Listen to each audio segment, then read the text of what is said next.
네, 안녕하세요. 윤앤리 퍼블리싱의 윤민입니다.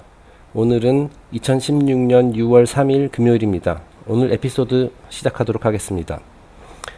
제가 며칠 전에 미국의 전설적인 야구 선수 요기 베라의 명언을 소개하면서 It ain't over till it's over. 끝날 때까지 끝난 게 아니다. 네, 공식 끝나기 전에는 포기하지 말아라. 뭐 그런 의미가 담겨 있는 유명한 어록을 소개해 드렸는데요. 오늘 실제로 미국 프로야구에서 그런 비슷한 그런 일이 일어났습니다. 그래서 제가 그 스코어보드만 잠깐 이렇게 캡처를 해가지고 슬라이드에 한번 넣어봤는데요. 오늘 시애틀 메리너스하고 산디에고 파드레스 이 두 팀이 이제 붙었는데, 이 점수를 보면 아시겠지만은 이게 야구가 이제 9회 야구 경기가 이제 9회까지 진행이 되죠. 근데 이제 5회가 끝나고 나서 파드레스가 12대 2로 이기고 있었어요. 그러니까 10점 차. 경기 중반을 넘어갔는데 10점 차로 굉장히 큰 점수 차. 야구에서 10점 차이는 굉장히 큰 거거든요. 그냥 단순히 10점 내기도 힘들고, 그 10점 차로 지고 있는 팀이 이게 뭐 초반이든 중반이든 사실 그 의욕이 상실돼서 사실 역전을 시키기가 거의 불가능하거든요. 자, 그런데 지금 보다시피 시애틀 메리너스가 6회와 7회에 1을 냈죠. 5점, 9점. 불과 2이닝 만에 14점이라는 무시무시한 저력을 발휘하면서 결국 16대 13으로 이겼습니다. 자, 그래서 아주 공교롭게도 제가 이 명언을 소개한 이후 며칠 후에 이런 일이 실제로 벌어졌어요. 제가 저도 조금 전에 하이라이트를 봤는데, 그 캐스터 설명에 따르면은 시애틀 메리너스 역사상 가장 큰 역전승이었다라고 해요. 그러니까 이렇게 10점 차를 이렇게 뒤집은 적이 이번이 처음이라는 거죠. 그리고 이제 그 6회하고 7회에 이제 한국의 이대호 선수가 지금 시애틀에서 활동을 하고 있죠. 이대호 선수가 6회에 이제 대타로 등장해서 3런 홈런을 치고 또 7회에도 안타를 쳐가지고 총 4타점을 보탰습니다. 그래서 굉장한 활약을 한 거죠. 네, 뭐 일단 스포츠 소식은 여기까지만 하도록 하고요. 오늘 본격적인 내용 진행하도록 하겠습니다. 자, 오늘도 명언 시리즈 계속 이어갑니다. 오늘은 그리스의 철학자 소크라테스의 명언을 몇 가지 소개해 드리도록 하겠습니다. 뭐 여러분 다 잘 아시는 분이죠. 그리스 철학의 뭐 거의 토대를 세웠다고 할 수 있을 만한, 그리고 이제 플라톤을 이제 키운 인물이기도 하고요. 굉장히 유명한 분입니다. 굉장히 지혜의 대명사라고 할 수 있죠. 한번 첫 번째 명언부터 살펴보겠습니다. Strong minds discuss ideas, average minds discuss events, and weak minds discuss people. 자, strong mind, 이제 높은 정신이라고 했습니다. 그 높은 정신을 소유하고 있는 사람은 이상을 논한다. 여기서 아이디어라는 것은 뭐 이제 우리가 뭐 나에게 새로운 아이디어가 있어 뭐 그런 의미도 있지만은, 여기서는 이제 이상적인 것, 어떤 그 높은 형이상학적이고 이상적인 것을 논한다. 반면에 average minds discuss events. 자, 평범한 정신의 소유자는, 그러니까 대부분의 사람들이 여기 해당이 되겠죠. 일을 논한다. events. 여기서 뭐 일이라고 번역을 했는데, 일뿐만이 아니라 뭐 사건, 사고들, 주변에 일어나고 있는 일들, 뭐 이런 것들, 그런 것들을 논한다. 그리고 반면에 이제 정신이 약한 사람들, 약한 정신력의 사람들, 그런 사람들은 people, 약한 정신의 소유자는 사람을 논한다. 자, 이게 무슨 말일까요?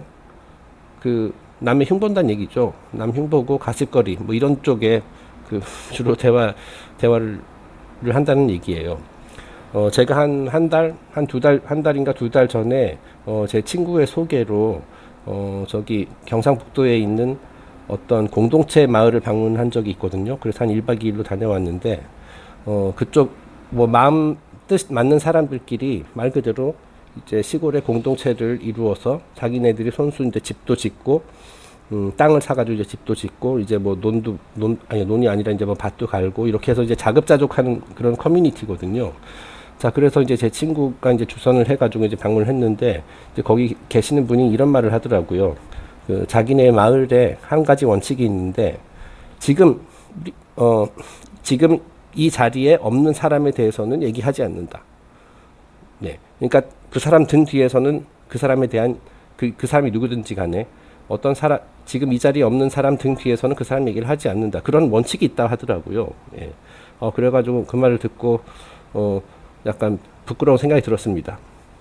저는 이제 뭐 친구들이랑 뭐 다른 뭐 동료들이랑 이제 얘기할 때 사실 뭐 저도 뭐 딴 사람들 얘기도 하고 뭐 이러죠. 특히 옛날 직장 생활 같은 거 직장 생활을 했을 때는 뭐 이제 회식 같은 거 하면서 이제 뭐 윗사람들에 대해서 얘기도 하고 많은 직장인들이 공감하실 것으로 생각이 됩니다만은 그랬었는데 알고 봤더니 저도 이제 위크 마인드였던 거죠.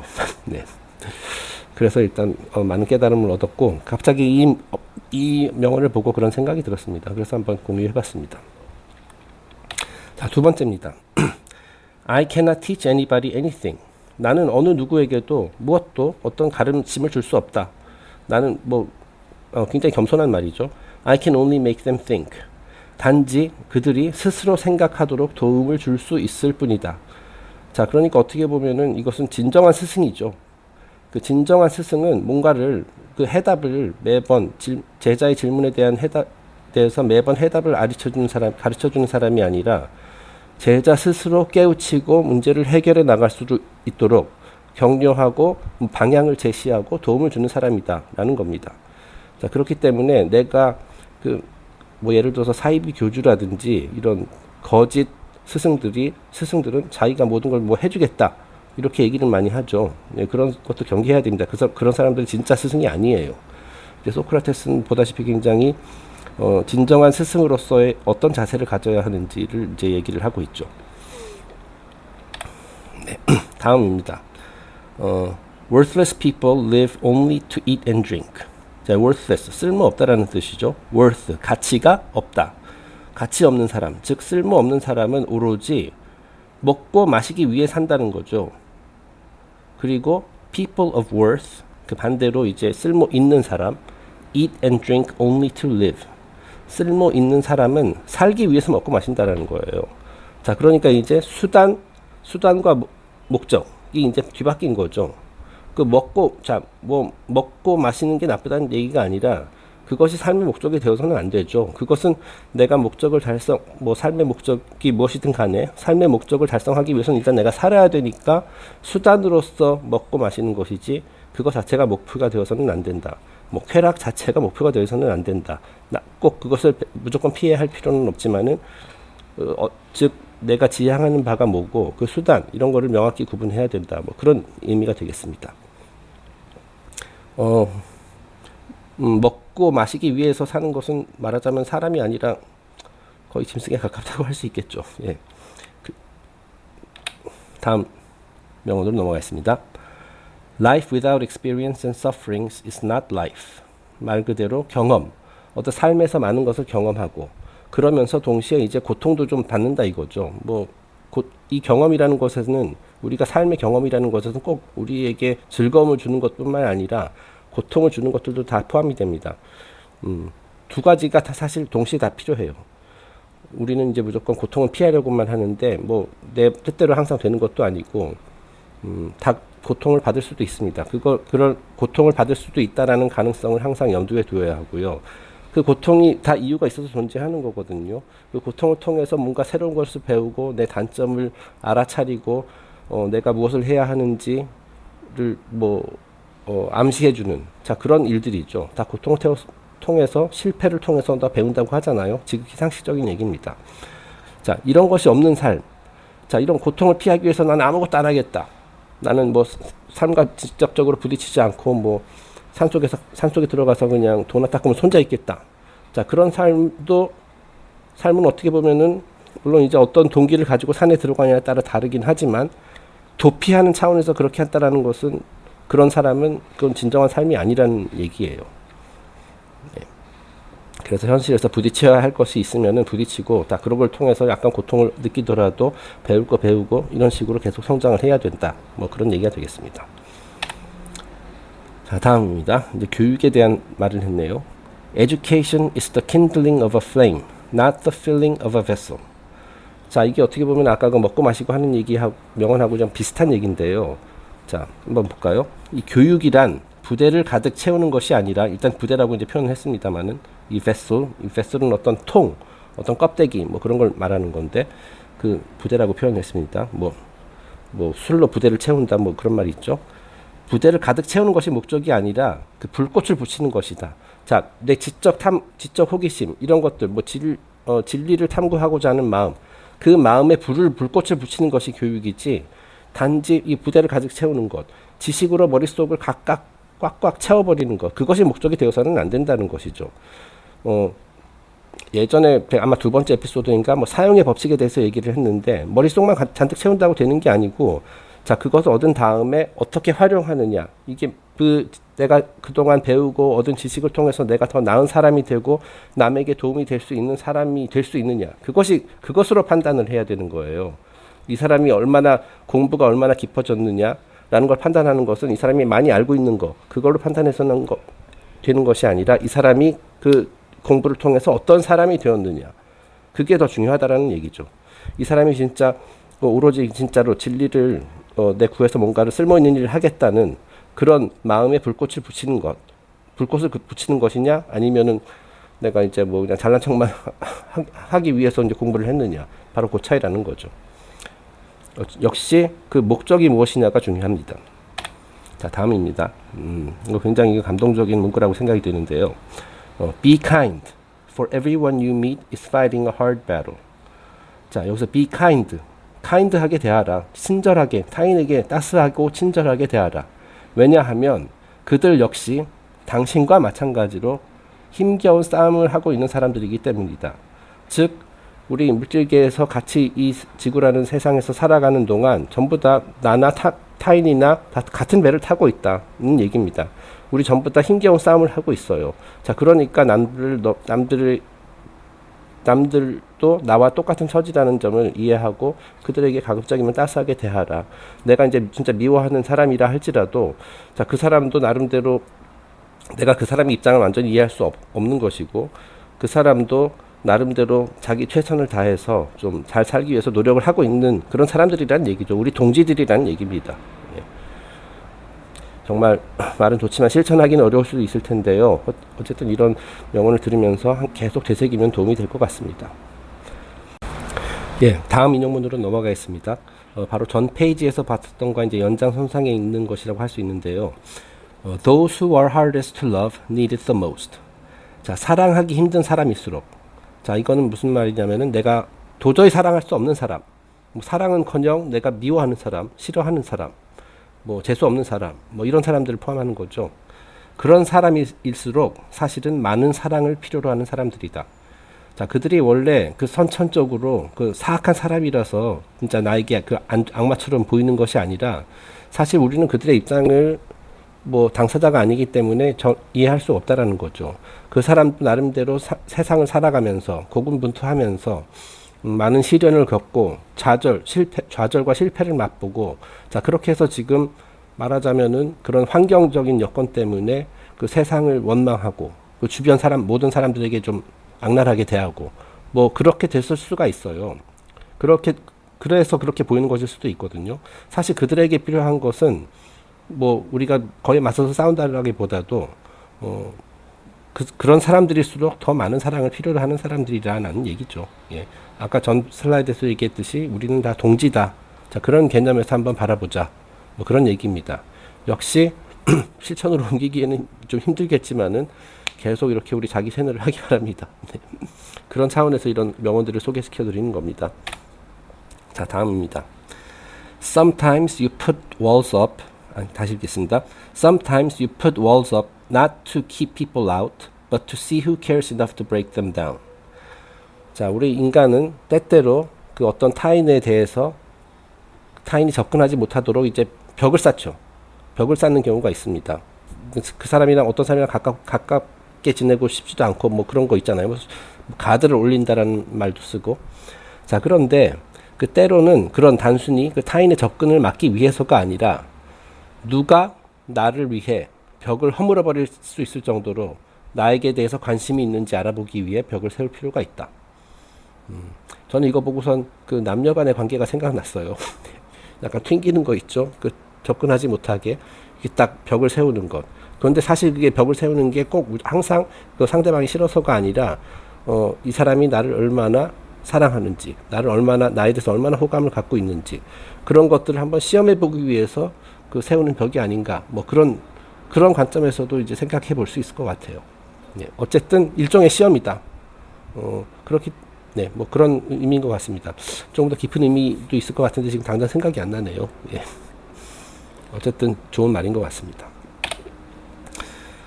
자, 다음입니다. 이거는 굉장히 재미있는 문구죠. 제가 예전에 제 카페에서 그 소크라테스의 위트라는 그런 비슷한 제목으로 이제 글을 올린 적이 있는데, 소크라테스와 관련된 여러 가지 재미있는 일화에 대해서 설명한 게 있는데, 이제 결혼에 대한 이제 소크라테스의 조언입니다. My advice to you is to get married. 결혼? 내가 얼마든지 해도 된다. 내가 이제 결혼에 대한 조언을 하자면은 결혼이라는 것은 해도 된다. If you find a good wife, you'll be happy. 자, 이제 남자 입장에서 쓴 거니까요. 와이프죠. 좋은 배우자, 좋은 부인을 만나면 행복한 사람이 될 수 있다. 그리고 if not, you'll become a philosopher. 그리고 좋은 배우자가 아니라 나쁜 배우자를 만나면 철학자가 될 수 있다. 자, 그래서 그 소크라테스는 굉장한 대인배죠. 이거 꼭 무한 긍정이라고 뭐 이렇게 딱 비판하실 수도 있지만은, 그 안 좋은 상황에서도 이제 좋은 면을 이제 발견하는 그 특유의 지혜라고 할 수 있습니다. 실제로 그 소크라테스의 부인이 이제 악처로 유명하죠. 그 크산티페라는 여인인데, 그 제가 나중에 이 유튜브 설명하는 부분에다가 제가 예전에 작성한 글의 링크를 남겨드릴게요. 거기서 읽어보시면 좀 더 자세히 접하실 수 있는데, 자, 부인이 아주 그냥 공개적으로 그 남편 제자들 보는 앞에서 남편에게 망신을 주고 뭐 온갖 막 약간 폭력적으로 이제 대하기도 하고 굉장히 바가지도 많이 긁고 그랬다고 이제 전해지고 있거든요. 그러니까 소크라테스 부인이 소크라테스에게.